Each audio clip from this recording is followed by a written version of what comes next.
വാടിക്കൽ രാമകൃഷ്ണൻ എന്ന സംഘത്തിന്റെ മുഖ്യ ശിക്ഷകരിൽ തുടങ്ങിയ കേരളത്തിന്റെ രാഷ്ട്രീയ കൊലപാതകം എല്ലാ ജില്ലകളിലും അതിന്റെ സീമകൾ ലംഘിച്ച് സംഘത്തിന്റെയും ഭാരതീയ ജനതാ പാർട്ടിയുടെയും അഖില ഭാരതീയ വിദ്യാർത്ഥി പരിഷത്തിന്റെയും ഒക്കെ നൂറുകണക്കിന് പ്രവർത്തകരെയാണ് കൊന്നു തള്ളിയിട്ടുള്ളത്.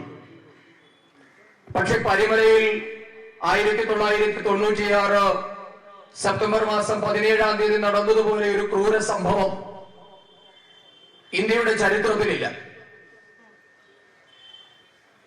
നടന്ന കൊലപാതകത്തിന്റെ കാഠിന്യമല്ല പരിമല സംഭവത്തെ മറ്റേതൊരു രാഷ്ട്രീയ കൊലപാതകത്തിൽ നിന്നും വ്യത്യസ്തമാക്കുന്നത്. എങ്ങനെയാണ് ഭരണകൂടം അരിനിന്നുകൊണ്ട് ഭരണകൂടത്തിന്റെ മൗന അനുവാദമല്ല പരസ്യമായ ഗൂഢാലോചനയുടെ ഭാഗമായി ഒരു കേസ് അട്ടിമറിക്കപ്പെട്ടതോ എന്നതിന്റെ ഉത്തമ ഉദാഹരണമാണ് ഇന്ത്യൻ ജനാധിപത്യത്തിനും ഇന്ത്യൻ ജുഡീഷ്യറിക്കും നാണക്കേടുണ്ടാക്കിയ ഒരു സംഭവമായിരുന്നു പരിമല സംഭവം എന്ന് പിൽക്കാലത്ത് അറിയപ്പെട്ട ഈ ദാരുണമായ സംഭവം. 3 വിദ്യാർത്ഥികളെ പമ്പയാറിന്റെ അഗാധങ്ങളിലേക്ക് ചുടുകട്ടക്കൊണ്ട് എറിഞ്ഞു താഴ്ത്തി കൊലപ്പെടുത്തിയതിനു ശേഷം കമ്മ്യൂണിസ്റ്റ് പാർട്ടി ഓഫ് ഇന്ത്യ മാർക്സിസ്റ്റിന്റെ നേതൃത്വത്തിൽ കേരളത്തിൽ അരങ്ങേറിയത് മനസാക്ഷിയുള്ള ഏതൊരാളെയും ലജ്ജിപ്പിക്കുന്ന ഭയപ്പെടുത്തുന്ന സംഭവങ്ങളായിരുന്നു.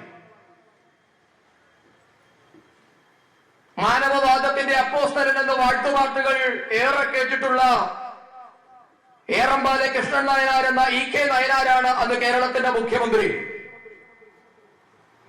പാവങ്ങളുടെ പടത്തലവൻ എന്ന് വലിയ വിളിപ്പേരുള്ള വിപ്ലവ നായകൻ വേലിക്കകത്ത് ശങ്കരൻ അച്യുതാനന്ദൻ അന്ന് CPIM-ന്റെ കിരീടം വെക്കാത്ത രാജാവായി അധികാരം വാഴുന്ന കാലം. FIR മുതൽ പോസ്റ്റ്മോർട്ടം റിപ്പോർട്ട് വരെ അട്ടിമറിക്കപ്പെട്ട ഒരു കേസ് കേരളത്തിന്റെ കൊലപാതക ചരിത്രത്തിൽ ഇന്നേ വരെ ഉണ്ടായിട്ടില്ലാത്ത അട്ടിമറികളാണ് നടന്നിട്ടുള്ളത്. എങ്ങനെയാണ് കമ്മ്യൂണിസ്റ്റ് പ്രസ്ഥാനം ഒരു സമൂഹത്തെ മുഴുവൻ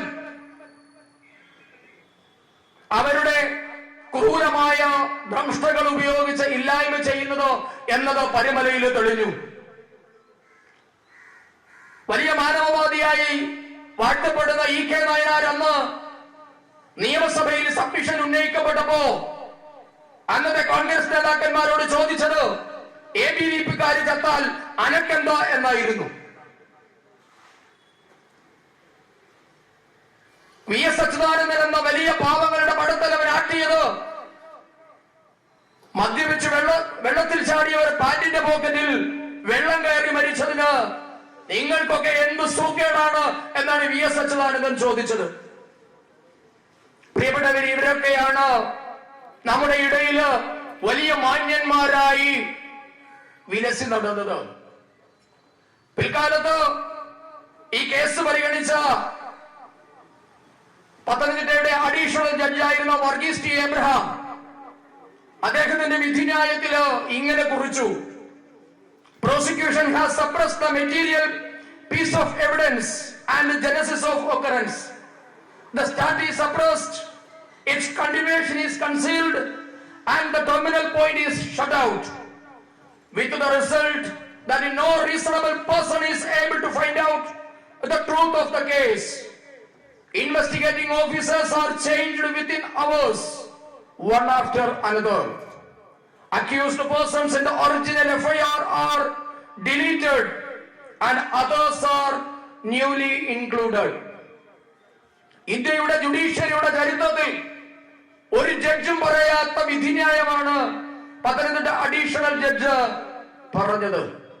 അദ്ദേഹം പറഞ്ഞു, ഏറെ മനോവേദനയോടുകൂടിയാണ് ഞാൻ ഇന്ന് ഈ കേസിൽ വിധി പറയുന്നത്. കാരണം എന്റെ മുൻപാകെ സമർപ്പിക്കപ്പെട്ട തെളിവുകൾ, പോലീസ് തയ്യാറാക്കിയ കുറ്റപത്രം, FIR മുതൽ പോസ്റ്റ്മോർട്ടം റിപ്പോർട്ട്, സാക്ഷിമൊഴികൾ എല്ലാം അട്ടിമറിക്കപ്പെട്ട ഒരു കേസാണ് എന്റെ മുൻപാകെ സമർപ്പിക്കപ്പെട്ടിരിക്കുന്നത്. മക്കളെ നഷ്ടപ്പെട്ട മാതാപിതാക്കളോട് സഹതാപവും അനുതാപവും പ്രകടിപ്പിക്കാൻ മാത്രം കഴിയുന്ന നിസ്സഹായാവസ്ഥയോടെ എന്റെ മുന്നിൽ പ്രതിചേർക്കപ്പെട്ടു നിൽക്കുന്ന എല്ലാവരെയും നിരുപാധികം വിട്ടയക്കുന്നു എന്നാണ് വർഗീസ് ടി ജോസഫ് എന്ന ന്യായാധിപൻ വിധി എഴുതിയത്. എന്താണ് ഇത് കാണിക്കുന്നത്? ഈ പരിമല പമ്പ കോളേജില് അതിന് പഠിപ്പിച്ചിരുന്ന അധ്യാപകരുണ്ട്. ഈ മാനാരന്റെ പരിസരങ്ങളിൽ അവരിൽ ചിലർ ഇന്നും ജീവിക്കുന്നുണ്ട്. അവരുടെ അവസ്ഥയെ പറ്റി ഞാൻ പറയുന്നൊന്നുമില്ല. മരിച്ച അനുവിന്റെയും സുജിത്തിന്റെയും ഒക്കെ വീടുകളോട് വളരെയധികം അടുപ്പമുണ്ടായിരുന്ന അധ്യാപകന്മാര് അവര് പോലും ഈ കേസിൽ സാക്ഷി പറയാൻ തയ്യാറായില്ല എന്ന് പറയുമ്പോ CPIM എങ്ങനെയാണ് ആസൂത്രിതമായ ഒരു കൊലപാതകം നടത്തിയത് എന്നതിന്റെ ലക്ഷണമാണത്. അധ്യാപകരെ വീട്ടിലെത്തി ഭീഷണിപ്പെടുത്തി. ഇവിടെ പറഞ്ഞു, ആ കുഞ്ഞുങ്ങളെ തങ്ങളുടെ സാരിത്വം ഉപയോഗിച്ച് രക്ഷപ്പെടുത്താൻ ശ്രമിച്ച ഉമ്മമാരെ ആട്ടി ഓടിച്ചു. അവർ സാക്ഷി പറയാൻ ചെന്നപ്പോൾ ചോദിച്ചു, RSSകാര് ചത്തതിന് മുസ്ലിങ്ങളെ സാക്ഷി പറയാൻ തയ്യാറുണ്ടോ എന്ന് ചോദിച്ച് അവരെ ഭീഷണിപ്പെടുത്തി അവരുടെ നാവിനെ നിശബ്ദമാക്കി. Postmortem report അട്ടിമറിക്കപ്പെട്ടു. തിരുവനന്തപുരത്തു നിന്നും ആലപ്പുഴയിൽ നിന്നും നിരവധി ടെലിഫോൺ കോളുകൾ, അങ്ങോട്ടും ഇങ്ങോട്ടുമുള്ള യാത്രകൾ, പോസ്റ്റ്മോർട്ടം റിപ്പോർട്ട് അടക്കം അട്ടിമറിക്കപ്പെട്ട ഒരു കേസ്. ഇനി ഏത് ഏജൻസിയുടെ മുൻപാകെ കൊണ്ടുചെന്നാലും അവർക്കൊന്നും ചെയ്യാൻ പറ്റാത്തതുപോലെ അട്ടിമറിക്കപ്പെട്ട ഒരു കേസാണ് പരിമല സംഭവം എന്ന് നാം മനസ്സിലാക്കണം. കമ്മ്യൂണിസ്റ്റ് പാർട്ടി എത്രമാത്രം ക്രൂരമായാണ് സമൂഹത്തോട് തങ്ങളുടെ വിശ്വാസ പ്രമാണങ്ങളെ അംഗീകരിക്കാത്തവരോട് പ്രതികരിക്കുന്നത് എന്നതിന് ഇതിലും വലിയ ഉദാഹരണം വേണം. കമ്മ്യൂണിസ്റ്റ് പാർട്ടിയുടെ ക്രൂരതകളെ പറ്റി ഞാൻ നിങ്ങളോട് പറഞ്ഞു തരേണ്ട ആവശ്യമില്ല. ലോകത്തിൽ ഏറ്റവും അധികം ജനങ്ങളെ കൂട്ടക്കൊല ചെയ്ത ഒരു പ്രത്യയശാസ്ത്രമുണ്ടെങ്കിൽ അത് കമ്മ്യൂണിസമാണ്. താലിബാൻകാരനോ ISISകാരനോ ജിഹാദിയോ ഒന്നുമല്ല ലോകത്തിൽ ഏറ്റവും കൂടുതൽ ആൾക്കാരെ കൊല ചെയ്തിട്ടുള്ളത്. അത് മാനവവാദവും സമത്വത്തെയും സ്വാതന്ത്ര്യത്തെയും സോഷ്യലിസത്തെ പറ്റിയും ഒക്കെ വാദോരാതെ സംസാരിക്കുന്ന കമ്മ്യൂണിസ്റ്റുകാരനാണ്. 60 ലക്ഷം പേരെ കൊന്നൊടുക്കിയ സ്റ്റാലിന്റെ പിന്മുറക്കാരായ കേരളത്തിലെ കമ്മ്യൂണിസ്റ്റുകാരിൽ നിന്നും നമുക്ക് നീതി പ്രതീക്ഷിക്കാനാകുമോ? ഇന്ന് ലോകത്തിൽ ഏതെങ്കിലും ഒരു കമ്മ്യൂണിസ്റ്റ് പ്രസ്ഥാനത്തിന്റെ ഓഫീസിൽ സ്റ്റാലിന്റെ പടമുണ്ടെങ്കിൽ അത് കേരളത്തിലെ ഇന്ത്യയിലെ കമ്മ്യൂണിസ്റ്റ് മാർക്സിസ്റ്റ് പാർട്ടിയുടെ ഓഫീസിൽ മാത്രമാണെന്ന് നിങ്ങൾ തിരിച്ചറിയണം. സോവിയറ്റ് യൂണിയനിൽ പോലും ഇന്ന് സ്റ്റാലിന്റെ ചിത്രമെടുത്തവർ കുപ്പത്തൊട്ടിയിലേക്ക് വലിച്ചെറിഞ്ഞിരിക്കുന്നു. ചൈന സ്റ്റാലിനെ അംഗീകരിക്കുന്നതേ ഇല്ല. കംബോഡിയ അംഗീകരിക്കുന്നില്ല. എന്തിന്? ഇന്ന് ജീവിച്ചിരിക്കുന്ന ഏറ്റവും വലിയ ഏകാധിപതിയായ വടക്കൻ ജർമ്മനിയിലെ കിം ജോങ് ഉന്ന് പോലും സ്റ്റാലിനെ അംഗീകരിക്കാത്തപ്പോ നമ്മുടെ നാട്ടിൽ ജനാധിപത്യത്തിന്റെ സ്പോൺസർമാരായ പിണറായി വിജയനും MV ഗോവിന്ദനും MA ബേബിയും ഒക്കെ എല്ലാ ദിവസവും അവരുടെ ഓഫീസിൽ വെച്ച് ആരാധിക്കുന്ന ചിത്രം സ്റ്റാലിന്റേതാണ്. 60 ലക്ഷം പേരെയാണ് സ്റ്റാലിൻ കൊന്നൊടുക്കിയതെന്നാണ് ഔദ്യോഗികമായ കണക്കുകൾ. ഇത്രയേറെ ക്രൂരത ചെയ്തവർ. നിങ്ങൾക്കറിയാം, ഇന്ത്യയിലെ രാഷ്ട്രീയ കൊലപാതകങ്ങളുടെ ആദ്യ എപ്പിസോഡ് തുടങ്ങുന്നത് തലശ്ശേരിയിലെ ഞാൻ മുമ്പ് പറഞ്ഞ വാടിക്കൽ രാമകൃഷ്ണനെ കൊന്നുകൊണ്ട് ഇന്ന് കേരളത്തിന്റെ മുഖ്യമന്ത്രി പദം കൈയാളുന്ന ശ്രീമാൻ പിണറായി വിജയനാണ്. അതേ പിണറായി വിജയന്റെ പാത പിന്തുടർന്നുകൊണ്ട് പിന്നീട് ബംഗാളും ത്രിപുരയും ഒക്കെ രാഷ്ട്രീയ കൊലപാതകങ്ങൾ ഏറ്റെടുത്തു നടത്തി. പിൽക്കാലത്ത് കമ്മ്യൂണിസ്റ്റ് പാർട്ടി വിട്ട ശ്രീമാൻ AP അബ്ദുള്ളക്കുട്ടി, അദ്ദേഹം ഭാരതീയ ജനതാ പാർട്ടിയുടെ ദേശീയ വൈസ് പ്രസിഡന്റായി പിന്നീട് രംഗത്തെത്തി. അദ്ദേഹത്തിന്റെ ആത്മകഥയിൽ പറഞ്ഞിട്ടുണ്ട്, പിണറായി വിജയൻ ഒരു പാർട്ടി കമ്മിറ്റിയിൽ വന്നിട്ട് സഖാക്കന്മാരെ ശാസിച്ച കാര്യം നിങ്ങൾക്ക് കൊല്ലാനറിയില്ല. ആരാ പറയുന്നത്? 16 വർഷം 1-ാം നമ്പർ കേരളത്തെ നയിച്ച കമ്മ്യൂണിസ്റ്റ് പാർട്ടിയെ നയിച്ച പിണറായി വിജയൻ അവരുടെ പാർട്ടി കമ്മിറ്റിയിൽ സഖാക്കന്മാരെ ശാസിക്കുക. നിങ്ങൾക്ക് കൊല്ലാനറിയില്ല. നിങ്ങൾ ബംഗാളിലെ സഖാക്കന്മാരെ കണ്ടുപഠിക്കണം. കാരണം അവർ കൊന്നാൽ തെളിവ് പോലും അവശേഷിക്കാറില്ല. എന്നിട്ട് അദ്ദേഹം വിശദീകരിച്ചു കൊടുക്കുന്നു എന്നാണ്. ഇത് നമ്മൾ BJPക്കാർ പറയുന്നല്ലേ. അബ്ദുള്ളക്കുട്ടി, അവരുടെ കൂടെ ഉണ്ടും ഉറങ്ങിയും നടന്ന അബ്ദുള്ളക്കുട്ടി ഇന്ന് അദ്ദേഹം ഭാരതീയ ജനതാ പാർട്ടിയാണ്. എനിക്ക് തോന്നുന്നു പരിമല സംഭവം നടക്കുമ്പോൾ അബ്ദുള്ളക്കുട്ടി SFIയുടെ സംസ്ഥാന പ്രസിഡന്റാണെന്നാണ് ഞാൻ മനസ്സിലാക്കുന്നത്. അതേ അബ്ദുള്ള കുട്ടിയാണ് പറയുന്നത്. എങ്ങനെയാണ് കൊലപാതകം നടത്തേണ്ടതെന്നും പിന്നീട് തെളിവ് നശിപ്പിക്കേണ്ടതെന്നും പിണറായി വിജയൻ അദ്ദേഹത്തിന് ക്ലാസ് എടുത്തു. പറയുകയാണ് 16 അടി താഴ്ചയുള്ള വലിയ കുഴിയെടുക്കണം, അവിടേക്ക് 3 ചാക്ക് ഉപ്പിടണം, അതിന്റെ മുകളിൽ ശവമിടണം, വീണ്ടും മുകളിലേക്ക് ചാക്ക് കണക്കിന് ഉപ്പിടണം. ഇങ്ങനെ വേണം നിങ്ങൾ ആൾക്കാരെ ഇല്ലായ്മ ചെയ്യാനെന്ന് പറഞ്ഞു കൊടുത്തത് ഇന്ന് കേരളം ഭരിക്കുന്ന നമ്മുടെയൊക്കെ മുഖ്യമന്ത്രി, നമ്മുടെയൊക്കെ ജീവനും സ്വത്തിനും സംരക്ഷണം ഉറപ്പാക്കണമെന്ന് ഭരണഘടന തൊട്ട് സത്യം ചെയ്ത ശ്രീമാൻ പിണറായി വിജയനാണ് എന്ന് പറഞ്ഞത് അവരുടെ CPIM-ന്റെ MLA-യും MP-യും ഒക്കെയായ പഴയ അത്ഭുത കുട്ടിയായ അബ്ദുള്ള കുട്ടിയാണ്. ഇങ്ങനെയാണ് ഇന്ത്യ മഹാരാജ്യത്തെ എല്ലായിടത്തും CPIM പെരുമാറിയത്. ബംഗാളിൽ ഇത് തന്നെയാണ്. ബംഗാളിൽ സെയിൻബാരി എന്ന് പറയുന്ന സ്ഥലത്ത് കുഞ്ഞുങ്ങളെ അമ്മയുടെ മുൻപിലിട്ട് 2 ചെറുപ്പക്കാരെ വെട്ടിക്കൊന്നിട്ട് ആ ചോര പുരണ്ട ചോറ് ആ അമ്മയെ കൊണ്ട് തീറ്റിച്ചിട്ടുണ്ട് കമ്മ്യൂണിസ്റ്റ് പാർട്ടിക്കാര്. ഇന്നിവിടെ നടക്കുന്ന ഇത് നരേന്ദ്രമോദിയെയും ഭാരതീയ ജനതാ പാർട്ടിയെയും ഒക്കെ താഴെ ഇറക്കാൻ നടക്കുന്ന കോൺഗ്രസ്സുകാരുടെ ഈ ചരിത്രമൊന്നും അറിയില്ല.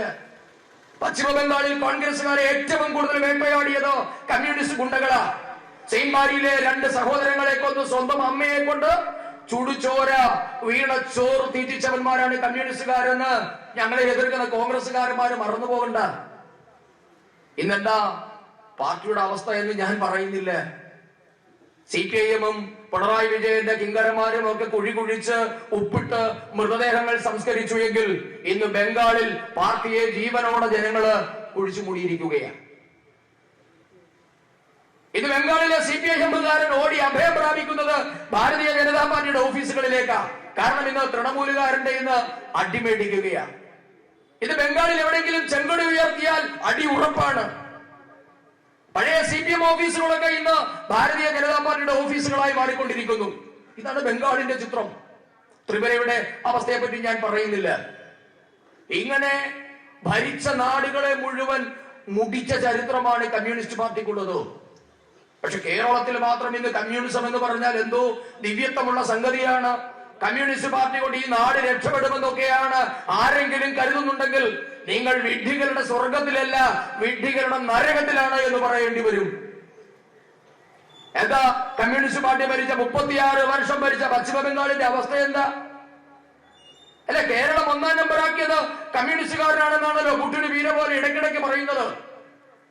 എന്നെ കേൾക്കുന്ന ഏതെങ്കിലും കമ്മ്യൂണിസ്റ്റുകാരനുണ്ടെങ്കിൽ ഞാൻ നിങ്ങളോട് ചോദിക്കട്ടെ, സഖാവെ, നിങ്ങള് ആദ്യമായിട്ടാണല്ലോ തുടർച്ചയായി കേരളം ഭരിക്കുന്നത്. അതിനു മുൻപ് ഒന്നിടവിട്ട വർഷങ്ങളിലാണല്ലോ ഭരിച്ചുകൊണ്ടിരുന്നത്, ഒന്നിടവിട്ട ടേമുകളിൽ. ഈ ഒന്നിടവിട്ട ഭരിച്ച ടേം ഉള്ള കേരളത്തെ നിങ്ങൾ 1-ാം നമ്പർ ആക്കിയെങ്കിൽ എന്തുകൊണ്ടാ 36 വർഷം ഭരിച്ച ബംഗാളിനെ 1-ാം നമ്പർ ആക്കാതിരുന്നത്? എന്താ ബംഗാളിന്റെ അവസ്ഥ എന്താ?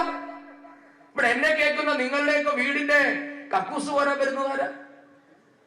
നിങ്ങളുടെ വീട്ടിൽ തേങ്ങ ഇടാൻ വരുന്നതാരാ? നമുക്കൊക്കെ ഈ കടകളിൽ പൊറോട്ട അടിച്ചും ചായ അടിച്ചും ഓംലെറ്റ് അടിച്ചും തരുന്നതാരാ? പാർട്ടിയുടെ പഴയ ഏരിയ സെക്രട്ടറിമാരും ജില്ലാ കമ്മിറ്റി അംഗങ്ങളും ലോക്കൽ കമ്മിറ്റി സെക്രട്ടറിമാരും ഒക്കെയാ അല്ലെ? എന്തായിരുന്നു ഒരു കാലത്ത് ബംഗാൾ? ബംഗാൾ എന്നുള്ളത് സ്വാമി വിവേകാനന്ദന്റെ, രാമകൃഷ്ണദേവന്റെ, മഹർഷി അരവിന്ദന്റെ, സുഭാഷ് ചന്ദ്രബോസിന്റെ, സൂര്യസെന്നിന്റെ, രവീന്ദ്രനാഥ ടാഗോറിന്റെ ഒക്കെ നാടായിരുന്നു ബംഗാൾ. ഭാരതത്തിന്റെ ബുദ്ധി കേന്ദ്രം എന്നായിരുന്നു ഒരു കാലത്ത് ബംഗാളിനെ വിളിച്ചിരുന്നത്. ഇന്ത്യൻ അസ്വസ്ഥതകൾ മുഴുവൻ ഉണ്ടായത് ബംഗാളിൽ നിന്നായിരുന്നു എന്നാണ് ബ്രിട്ടീഷുകാർ വിലയിരുത്തിയത്. അങ്ങനെ സുവർണ ബംഗാളായിരുന്ന ബംഗാളിന്റെ ഇന്നത്തെ അവസ്ഥ എന്താ? വിവേകാനന്ദന്റെയും രവീന്ദ്രനാഥ ടാഗോറിന്റെയും ഒക്കെ പിൻഗാമികള് എന്റെയും നിങ്ങളുടെയും ഒക്കെ വീട്ടിൽ വന്ന് വാഴയ്ക്ക് തടവെടുക്കുകയാണ്. 36 വർഷത്തെ കമ്മ്യൂണിസ്റ്റുകാരുടെ ഭരണത്തിന്റെ ബാക്കി പത്രമാ. ഇവിടെ വരുന്ന ബംഗാളികൾ ആരും മോശക്കാരൊന്നുമല്ല. അവന്റെ ജീനിൽ കൂടി ഓടുന്ന രക്തം, അവന്റെ ഞരമ്പിൽ കൂടി ഓടുന്ന രക്തം വിവേകാനന്ദന്റെയും അരവിന്ദന്റെയും ടാഗോറിന്റെയും സുഭാഷ് ചന്ദ്രബോസിന്റെയും നമ്മുടെ ശ്യാം ബെനഗലിന്റെയും അടക്കമുള്ള പ്രതിഭാശാലികളുടെ രക്തമാണ് അവന്റെയും ഞരമ്പുകളിൽ കൂടി ഓടുന്നത്. പക്ഷേ 36 വർഷം കമ്മ്യൂണിസത്തെ വിശ്വസിച്ചതിന്റെ പരിണിത ഫലം ഇനി ആ ജനത കൊടുത്തുകൊണ്ടിരിക്കുകയാണ്. ബംഗാളികൾ നാട് വിട്ട് ഓടി എല്ലായിടത്തും ഓടി നടന്ന് കൂലിവേല ചെയ്ത് അവരുടെ കുടുംബത്തെ പോറ്റേണ്ട അവസ്ഥയിലേക്ക് എത്തിച്ചത് 36 വർഷത്തെ ബംഗാളിന്റെ ഭരണമാണ്. പ്രിയപ്പെട്ടവരെ, ഞാൻ ഒരിക്കൽ കൊൽക്കത്തയിൽ പോകാൻ എനിക്കൊരു അവസരം കിട്ടി. ഒരു 18 വർഷങ്ങൾക്ക് മുൻപ് ഇന്ത്യ മഹാരാജ്യത്ത് അന്ന് മനുഷ്യനെ വെച്ച് വലിക്കുന്ന റിക്ഷയുള്ള ഏക നഗരമായിരുന്നു കൊൽക്കത്ത. അന്ന് അവിടെ ജ്യോതി ബസുവിന്റെ പിൻഗാമിയായ ബുദ്ധദേവ് ഭട്ടാചാര്യ ഭരിക്കുന്ന കാലഘട്ടമാണ്. മനുഷ്യനെ വെച്ച് വലിച്ചു കൊണ്ടുപോകുന്ന റിക്ഷയുള്ള നഗരം കൊൽക്കത്തയാണ്. ഞാൻ ത്രിപുരയുടെ അവസ്ഥ പറയുന്നില്ല. 27 വർഷം കമ്മ്യൂണിസ്റ്റ് പാർട്ടി ത്രിപുര ഭരിച്ചു. അവിടുത്തെ ഏറ്റവും വലിയ ടൂറിസ്റ്റ് കേന്ദ്രം എന്നുള്ളത് ത്രിപുരയിൽ ഉണ്ടായിരുന്ന ഇന്റർനാഷണൽ വിമാനത്താവളമാണ്. സ്കൂളിൽ നിന്നും കുട്ടികളെ എക്സ്കർഷന് കൊണ്ടുപോകുന്നത് വിമാനം കാണിക്കാനാണ്. ദേശീയപാത എന്ന സങ്കല്പം പോലും ഇല്ലാതിരുന്ന ത്രിപുര, റെയിൽ വികസനമില്ലാതിരുന്ന ത്രിപുര, വിദ്യാഭ്യാസ സ്ഥാപനങ്ങളോ ആരോഗ്യ സ്ഥാപനങ്ങളോ ഇല്ലാത്ത ത്രിപുര 27 വർഷത്തെ കമ്മ്യൂണിസ്റ്റ് പാർട്ടിയുടെ സംഭാവനയാണ്. ഈ അവസ്ഥയിലേക്ക് കേരളത്തെയും കൊണ്ടുചെന്നെത്തിക്കണമെന്നാണ് പിണറായി വിജയനും പിണറായിയുടെ പിൻഗാമികളും പറയുന്നതെങ്കിൽ അത് അംഗീകരിച്ചു തരാനുള്ള മനസ്സില്ല എന്നാണ് കേരളം നിങ്ങളോട് പറയുന്നത്. കേരളത്തെ അങ്ങനെ നിങ്ങളുടെ അരാജകത്വത്തിലേക്ക് വിട്ടു നൽകാൻ ഭാരതീയ ജനതാ പാർട്ടി ഉള്ളിടത്തോളം കാലം സമ്മതിക്കില്ല എന്ന് നിങ്ങൾ മനസ്സിലാക്കണം. നിങ്ങൾ ഞങ്ങളെ തോൽപ്പിക്കാൻ പല നമ്പറുകൾ ഇറക്കിയില്ലേ? എന്തായിരുന്നു കമ്മ്യൂണിസ്റ്റ് പാർട്ടിയുടെ ഹുങ്ക് ഒരു കാലഘട്ടത്തിൽ? ഉത്തരേന്ത്യയിൽ പരിപ്പി ഗ്രാമങ്ങളിൽ വേവില്ല എന്ന് പറഞ്ഞ് കേരളത്തിലെ എല്ലാ ഗ്രാമങ്ങളിൽ നിന്നും RSSകാരെയും BJPക്കാരെയും ആട്ടി ഓടിക്കാനും അടിച്ചോടിക്കാനും ഇല്ലായ്മ ചെയ്യാനും ഒക്കെ നടന്നിരുന്ന പല സഖാക്കന്മാരുമാണ് ഇന്ന് ഭാരതീയ ജനതാ പാർട്ടിയുടെ ബൂത്ത് കമ്മിറ്റി പ്രസിഡന്റുമാരും ഏരിയ പ്രസിഡന്റുമാരും എന്ന് നിങ്ങൾ മനസ്സിലാക്കണം. ഒരു കാലത്ത് BJPക്കാരനെ അടിച്ചോടിക്കാൻ വടിയെടുത്തവർ ഇന്ന് അതേ വടി കൊണ്ട് ഭാരതീയ ജനതാ പാർട്ടിയുടെ കൊടി കെട്ടി അത് ഉയർത്തി നടക്കുകയാണ് കേരളത്തിൽ. അതുകൊണ്ട് കമ്മ്യൂണിസ്റ്റുകാരനോട് ഞങ്ങൾ ഒരു കാര്യം പറയാം. നിങ്ങൾ എത്ര കാലം ശ്രമിച്ചാലും, നിങ്ങൾ ഇനി ഏത് തന്ത്രം പ്രയോഗിച്ചാലും, പിണറായി വിജയന്റെ ഉപ്പിട്ടു മൂടുന്ന തന്ത്രമല്ല, കോടിയേരി ബാലകൃഷ്ണന്റെ തന്ത്രമല്ല, MLA-യുടെ തന്ത്രമല്ല, സാക്ഷാൽ സ്റ്റാലിന്റെ തന്ത്രം പ്രയോഗിച്ചാലും ഭാരതീയ ജനതാ പാർട്ടി ഉയർത്തിയ കൊടിയെ താഴ്ത്തിക്കെട്ടാൻ നിങ്ങൾക്ക് സാധിക്കില്ല എന്ന് പിണറായി വിജയനെ കമ്മ്യൂണിസ്റ്റുകാരനും മനസ്സിലാക്കിക്കൊള്ളണം. പക്ഷെ നിങ്ങൾക്ക് പരിമലയിൽ ചെയ്തതുപോലെയുള്ള മനസാക്ഷിയില്ലാത്ത ക്രൂരതകൾ ചെയ്യാൻ നിങ്ങൾക്ക് സാധിക്കും. അത് നിങ്ങളുടെ ജീനിന്റെ കുഴപ്പമാണ് എന്ന് ഞങ്ങൾ പറയുന്നുള്ളൂ. ഈ രാജ്യത്തെ മുഴുവൻ ജനങ്ങളെയും കൊന്നില്ലാതാക്കി കമ്മ്യൂണിസം വളർത്താമെന്നായിരുന്നു പലരുടെയും ധാരണ. അതിന്റെ ഭാഗമായി തന്നെയാണ് ഈ പരിമലയിലും ഇത്രയേറെ ക്രൂരതകൾ അരങ്ങേറിയത്. അന്ന് ആ ക്രൂരതയിൽ ഇടപെട്ടവന്മാർ പലരും ഈ നാട്ടിൽ ഇന്നും നടക്കുന്നുണ്ട്. അവരുടെയൊക്കെ അവസ്ഥയെ ഞങ്ങൾ ഇപ്പോൾ വിധിക്ക് വിട്ടുകൊടുക്കുക എന്നതിലേക്ക് ഞങ്ങൾ ചുരുങ്ങിയിരിക്കുകയാണ്. ഭാരതീയ ജനതാ പാർട്ടി വിചാരിച്ചിരുന്നു എങ്കിൽ, അന്ന് RSS വിചാരിച്ചിരുന്നു എങ്കിൽ പരിമലയിലും മാന്നാറിലും എത്ര തലകൾ ഉരുളുമായിരുന്നു? മറന്നുപോയോ? മാന്നാറിലെയും പരിസര പ്രദേശങ്ങളിലെയും കമ്മ്യൂണിസ്റ്റുകാരൻ മറന്നുപോകണ്ട. ഇന്നിവിടെ കമ്മ്യൂണിസ്റ്റുകാരനായി ഞെളിഞ്ഞു നടക്കുന്ന പലരുടെയും ജീവൻ അന്ന് മാന്നാറിലും ബുധനൂരിലും ചെങ്ങന്നൂരിലും കേരളത്തിലുമുള്ള RSSകാരന്റെ വിശാല മനസ്സുകൊണ്ടാണ് എന്ന് നിങ്ങൾ ചിന്തിക്കണം. നിങ്ങൾ ഇന്ന് ഞെളിഞ്ഞു നടക്കുന്നുണ്ട് എങ്കിൽ ഞങ്ങൾ വേണ്ടെന്ന് വെച്ചത് കൊണ്ടാ. അല്ലാതെ ഭാരതീയ ജനതാ പാർട്ടിക്കോ RSSനോ ഒക്കെ 3-ന് 30 തിരിച്ചടിക്കാനുള്ള ശേഷിയുള്ള കാലഘട്ടം തന്നെയായിരുന്നു 1990-കളെന്ന് മറക്കേണ്ട. പക്ഷേ ഞങ്ങൾ സംയമനം പാലിച്ചു. ഞങ്ങൾ പാലിച്ച സംയമനം എന്നുള്ളത് ഞങ്ങളുടെ ആദർശം ഞങ്ങളെ അതിൽ നിന്ന് വിലക്കിയത് കൊണ്ടാണ്. ഞങ്ങളുടെ അച്ചടക്കമുള്ള പ്രവർത്തകർ, ഞങ്ങളുടെ പക്വതയുള്ള നേതാക്കന്മാരുടെ വാക്കുകൾ കേട്ടത് കൊണ്ടാണ്. നിങ്ങളെ പോലെ ചെന്നായിക്കൂട്ടങ്ങളെയും പേപ്പട്ടികളെയും വളർത്തുന്ന പ്രസ്ഥാനമല്ല RSSും BJPയും എന്നുള്ളത് കൊണ്ടാണ് നിങ്ങളിൽ പലരും ഇന്ന് ജീവനോടെ ഇവിടെ നടക്കുന്നത്. നിങ്ങൾക്കറിയാം, അന്നുള്ള പോലീസ് ഉദ്യോഗസ്ഥന്മാരടക്കമുള്ളവർക്കറിയാം, പരിമലക്കടവ് ജംഗ്ഷനിൽ കൂടിയ പുരുഷാരം 29 വർഷങ്ങൾക്ക് മുൻപ് ഇവിടെ ഉണ്ടായിരുന്ന ആൾക്കാരുടെ ഓർമ്മയിൽ ഇന്നും പച്ച പിടിച്ച് നിൽപ്പുണ്ട്. 10,000-കണക്കിന് പ്രവർത്തകരാണെന്ന് പരിമലക്കടവ് ജംഗ്ഷനിൽ ഒത്തുകൂടിയത്. നെഞ്ചുലയ്ക്കുന്ന വേദനയോടെ ആർത്തലച്ചുകൊണ്ട് 10,000-കണക്കിന് മനുഷ്യരും പ്രവർത്തകരും അമ്മമാരും സ്ത്രീകളും അടക്കമുള്ളവർ തടിച്ചുകൂടി ഒരു നിർദ്ദേശത്തിനു വേണ്ടി. അന്ന് RSSന്റെ നേതാക്കന്മാര് ഒന്ന് നിശബ്ദത പാലിച്ചിരുന്നു എങ്കിൽ, അർത്ഥം വെച്ചൊരു വാക്ക് പറഞ്ഞിരുന്നു എങ്കിൽ മാന്നാറിൽ നിന്നല്ല, ചെങ്ങന്നൂർ താലൂക്കിൽ നിന്ന് കമ്മ്യൂണിസ്റ്റ് പാർട്ടി ഇല്ലാതാകുന്ന തരത്തിലുള്ള പ്രവർത്തനം ചെയ്യാനുള്ള ശേഷി ഞങ്ങൾക്കുണ്ടായിരുന്നു. അന്ന് സ്വർഗീയ മുകുന്ദേട്ടനും സേതുവേട്ടനും അടക്കമുള്ള സംഘത്തിന്റെ മുതിർന്ന പ്രചാരകന്മാര്, അന്ന് മുകുന്ദേട്ടൻ ഭാരതീയ ജനതാ പാർട്ടിയുടെ സംഘടനാ സെക്രട്ടറിയാണ്, അവരുടെ നേതൃത്വത്തിൽ മുഴുവൻ പ്രവർത്തകരെയും നിയന്ത്രിച്ചു നിർത്തിയ ദൃശ്യങ്ങള് അന്നത്തെ പോലീസുകാർ ഓർക്കുന്നുണ്ടാകും. പക്ഷെ അതേ പോലീസുകാര് ഞങ്ങളോട് ചെയ്ത ചതിവുണ്ടല്ലോ. നിങ്ങളുടെയൊക്കെ കുടുംബം 7 തലമുറ ചെന്നാലും ഗതി പിടിക്കാത്ത തരത്തിലുള്ള ക്രൂരതയാണ് നിങ്ങൾ ഈ നാട്ടിലെ ജനാധിപത്യ വിശ്വാസങ്ങളോട് ചെയ്തിട്ടുള്ളത് എന്ന് മാത്രമേ ഞാനിപ്പോൾ പറയുന്നുള്ളൂ. അതുകൊണ്ട് പ്രിയപ്പെട്ടവരെ, ഓരോ സെപ്റ്റംബർ 17 നമ്മെ സംബന്ധിക്കുന്നിടത്തോളം ഹൃദയം തകർന്നു പോകുന്ന വേദനയാണ് സമ്മാനിക്കുന്നത്.